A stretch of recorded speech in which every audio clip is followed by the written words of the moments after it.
And welcome, everybody. Dustin Harris hanging out with you, actually sitting down now. I talked in an earlier episode about the fact that I got a little surgery on my arm. I've been standing up all day at my standing desk, and it's time to sit down for a little bit. So apologize. It's a little bit different look than you're used to if you're sitting on the coach cam. New technology now that we have both sides of the interview on video, so we're super excited about that. I assume you can see my guest at this point, but I'll introduce him here in just a little bit. First, I want to remind you we are sponsored by three great companies, including OREP Insurance. They happen to be my E&O insurance company. Why?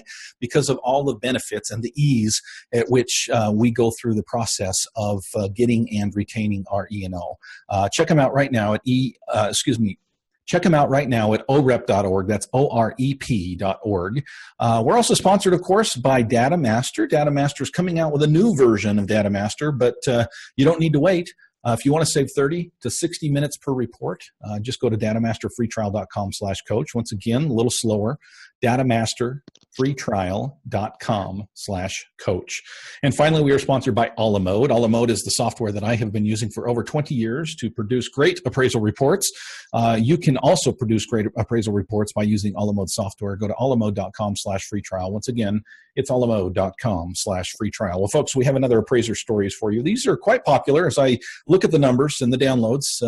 People like to know what their peers are doing across the nation. And so I always appreciate an individual who is willing to kind of throw themselves out there and be on the program.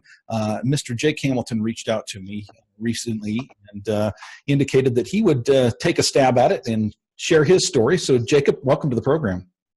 Hi, how are you? I'm excellent. Super happy to have you here. Tell us a little bit about yourself. Where are you from? Where do you hail from? And what got you into this whole rigmarole they called appraisal?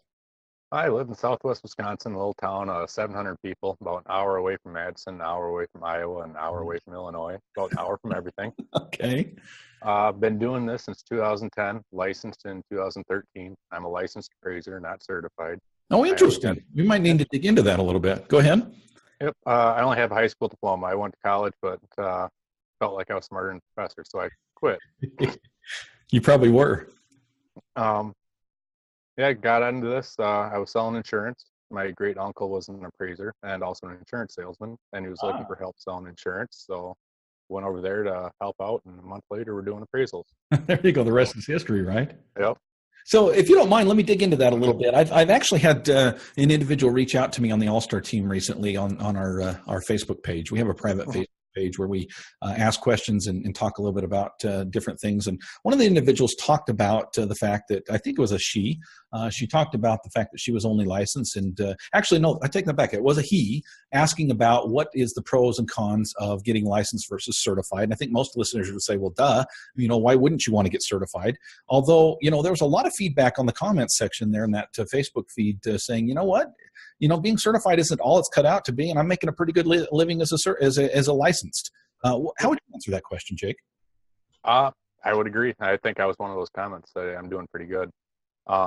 But that being said, with hoping that they change it to accepting the CLEP test, I am studying for it and taking those tests as we speak. Nice. For those of you who can't see that, if you're on audio, he just held up his CLEP book, his study book. So good for you.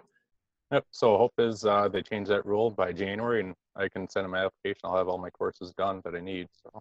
As you reach out to clients, Jake, do you find that some of them push back on the fact that that you don't have the certification side? It's probably 40%. Really? 40% of them don't want me. Interesting. Yep. I got a member of my dream team in Chicago is only licensed, and she claims that she's got more business than she can handle. She's turning down business right and left. Of course, it probably depends on the area that you're in, but interest maybe license is the new certified, right? Yep. I do a good number of direct lender, so don't go through an AMC, just go right through the bank. Yeah, makes sense. So about 40% of them want you to be certified. Excellent. Okay, so talk to me a little about your business then. Are you a single man entity, or do you still work for someone else? I'm the only appraiser, but I do have 3 on staff. 3 on staff, meaning assistants? 3 employees. Yep. 3 Nice. assistants. One of them's a trainee. The other one's my wife, who does scheduling. Okay. And the other one does my research and adjustments and stuff like that I tell her to use. So data entry type of deal.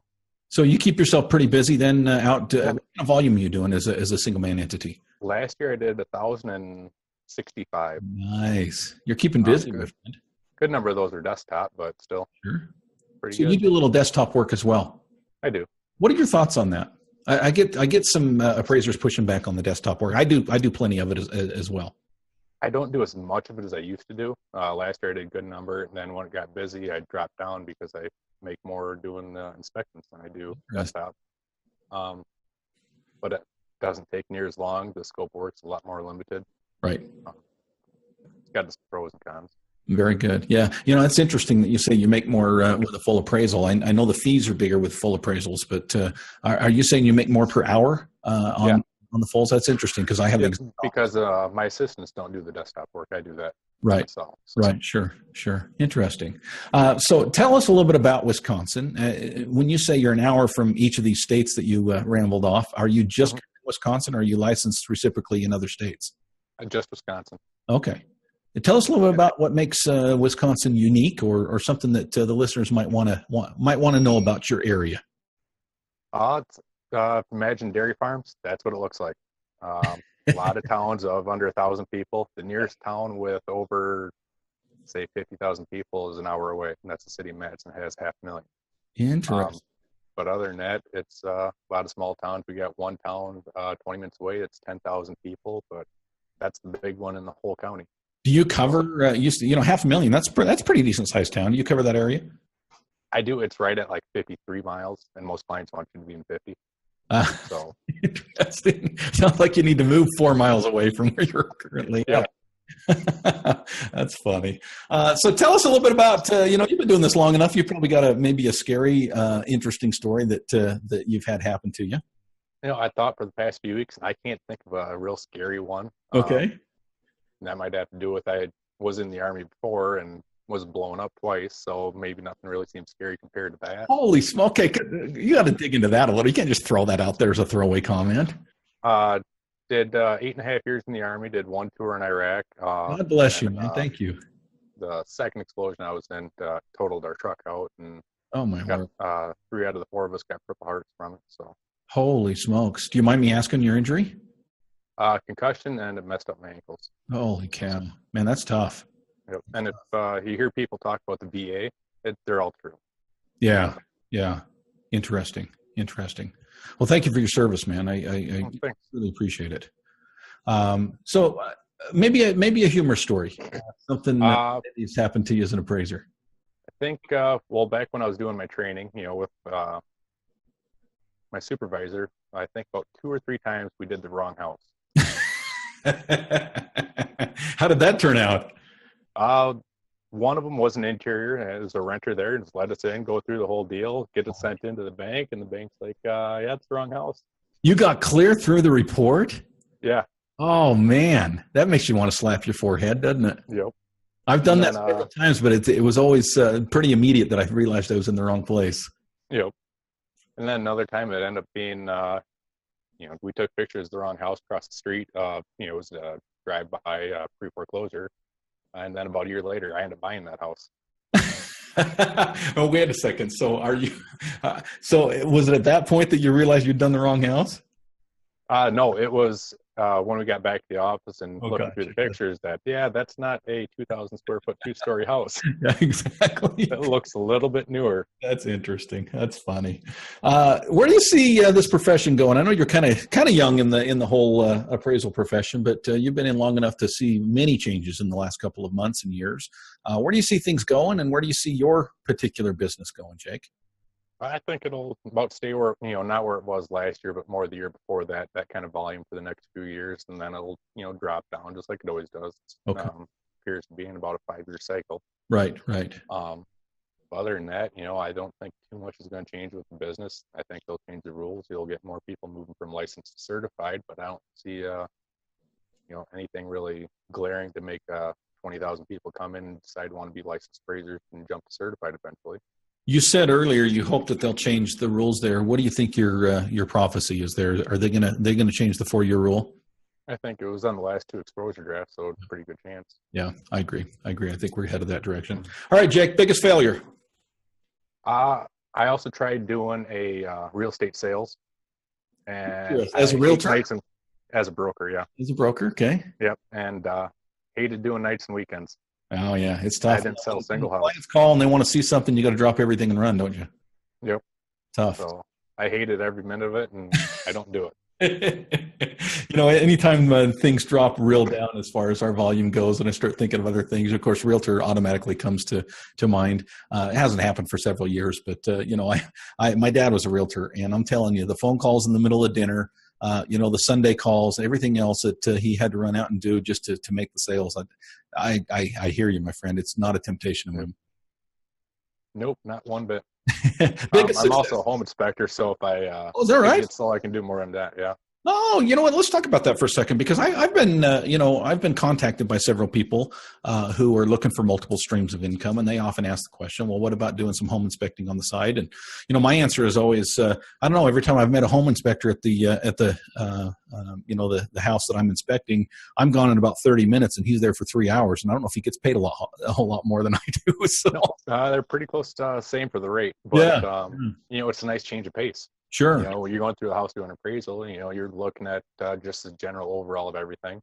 Whereas you're doing an inspection, you're tearing into stuff. You're taking the cover off the furnace, taking the cover off the electrical panel, actually, those kind of things. And it's kind of neat. You get a lot more shake your head. Why would somebody do that? Yeah. But no, I kind of like it. It's a nice change of pace. How much, Jake, and I worry about this because sometimes I'll get contacted with people. For example, they'll say, hey, I really want to be an appraiser. I've got a background in construction. Or hey, I really want to be an appraiser. I've got a background in, fill in the blank. And sometimes I worry a little bit about that because, as appraisers, we have a certain limited liability. We're supposed to look at the property as if we're quote unquote borrowers or potential buyers. I wonder sometimes, with the knowledge that you've got to have on the appraisal inspection side, how much of that do you see creeping into your appraisal side? It does a little bit, but as far as liability goes, you just mentioned it there a little bit ago. Inspector's there for 3 or 4 hours. Appraiser's there for 20 to 30 minutes. Right. You might see stuff, in other words, but you're not digging in. Yep. Yeah. And I can do a appraisal on a house I've done an inspection on, and I just use the assumption that anything that I noticed in the inspection that a regular appraiser wouldn't have seen, is mine. That a professional will come in, like say if there's something wrong with the furnace system, a furnace guy will come in and say, yeah, it's no big deal, change this $20 part and you're good to go. Right. I just use that as something on. How often does that happen where you get the order to do both an appraisal and an inspection on the same property? And can you probably 2 a month? The inspection? Really? Yep. I can do it, but I have to do the inspection first. And then disclose in the appraisal that I did the inspection. Oh, gotcha. So you do the full 3-hour inspection. But you don't have to go back. Do you go back and actually do another inspection for the appraisal side, or can you use that same inspection? No, I do it the same day, except, I go through, do my whole inspection, and then close out that report, and then go through and do my appraisal. And then you measure the property and do all that jazz. Interesting. Yep. Very interesting. Biggest success, Jake? This. I think I'm doing pretty good. Good for you. It's fun running your own business, isn't it? Yeah, I like it. Well, speaking of running your own business, folks, have you tried Alamode software? It will allow you to be able to do more with less. And that's what we're all about, is being more successful as real estate appraisers. Alamode, folks, is the appraisal software that has been on the top for years and years and years. They've been doing this for over 3 decades, and there's a reason that they're number one. Why? Well, folks, there is all kinds of stuff that you need to check out with Alamode. Number one, right at the very top of the list, in my opinion, is mobile software. The ability to go out and do an inspection, as Jake and I were talking about, and be able to get your pictures and your sketch and all of your details put right in the report, right up front. That's Alamode. Upload it to the cloud, download it to your report. It automatically fills it in. I'll tell you, what a time saver. Alamode.com/free trial. Go to alamode.com/free trial, and you can try all of their features for a full 15 days. Speaking of free trials, have you checked out DataMaster? And speaking of saving time, folks, how would you like to save 30 to 60 minutes per report? That's right. Think of all the time that you spend looking at one screen, or if you're still on paper, you're actually printing out MLS sheets or tax records and all of that jazz, and you're looking on that piece of paper, and then you're hand typing, or you're having someone hand type that information into your report. No longer with DataMaster. DataMaster takes all of that information without human error and imports it directly into your subject section, to your MC sheet, to the numbers above the grid, and each of your comparables, including active listings. That's what DataMaster will do for you. Check them out right now. Go to datamasterfreetrial.com. datamasterfreetrial.com/coach. Once again, it's datamasterfreetrial.com/coach. And finally, folks, we are sponsored by OREP Insurance. I'm in the process of getting ready to renew my E&O right now. Just go to orep.org. You can check out why I am with OREP. There's a lot of E&O companies out there, folks, but I'll tell you what, there's two things that are important to me. Well, three things that are important to me when it comes to an E&O company. First of all, are they going to be there when you need them? And OREP will be. They are good to work with. I've worked with them on other issues, not on being sued, thank goodness, but on other issues, and I'm very, very happy with the human touch. That's the other thing, is the ability to call and talk to a real person, not a robot, not a computer system. There are real people working at OREP that care about you as appraisers. And finally, the benefits that come with OREP are incredible, not even comparable. That's not even a word. Not even comparable to other E&O companies. Check them out right now. Go to orep.org. That's OREP, OREP.org for more information. All right, folks, welcome back. You're here at the Appraiser Coach Podcast, and we're talking with Mr. Jake Hamilton out of Wisconsin, and talking a little bit about, he's a licensed appraiser in Wisconsin, does a lot of direct lending with banks, and found that being licensed is not a huge inhibitor to him being able to have a successful business. Welcome back to the program, Jake. Hi. Super, super glad that you reached out. Let me just ask you, what made you reach out and say, hey, I'm willing to be on Appraiser Stories? Just kind of, you hear a lot of people, griping and moaning about the business, and, you see people who, why would I want to get into this? And let them know it's not all bad. What are your thoughts in general? Is this a challenging business to be in, or are you pretty positive? It's 9% of the time it's good. There's, you got 10% of the time you're going to have challenges and, have to do things a little bit different. But other than that, if it were more than that, I'd be looking for something different to do. Well, and I'll tell you, and I know this is going to sound cliche, but that is the type of attitude which will make you successful. I look at some of these guys that do nothing but complain and do nothing but bemoan that the profession that they're in. I'm telling you, they have a hard time being successful with that kind of attitude. So I think, that positive outlook is probably what's causing you to find the success that you're finding. Yeah. You've been doing this long enough that I guess I can ask you this question. What's a helpful tip that you could give the listeners out there, other appraisers across the nation? Find your niche. For me, when I was getting started, I was doing probably about $40,000 a year my first year on my own. And then I kind of found what a lot of banks were looking for, and they care more about turn time than anything like that. And I found my niche of, get it inspected right away, get the report back to them right away, and get it back to them, a week, be busier than you want to be. Absolutely. You're singing my tune, my friend. You can almost dictate your fees when your time is better than your, a lot of appraisers reach out to me and they say, what is the key to success? And of course, there's a lot of them. It's not just one thing, but I'll tell you, one thing that I fall back on a lot is what you just said. A lot of appraisers are out there complaining about the fact that they can't make ends meet because, everybody is dragging them down on fees, and they're paying the bottom of the barrel and this, that. And I'm thinking, I really don't have that issue. And I think one of the biggest, there's two things. Number one, fire those types of companies. Don't work for those types of companies.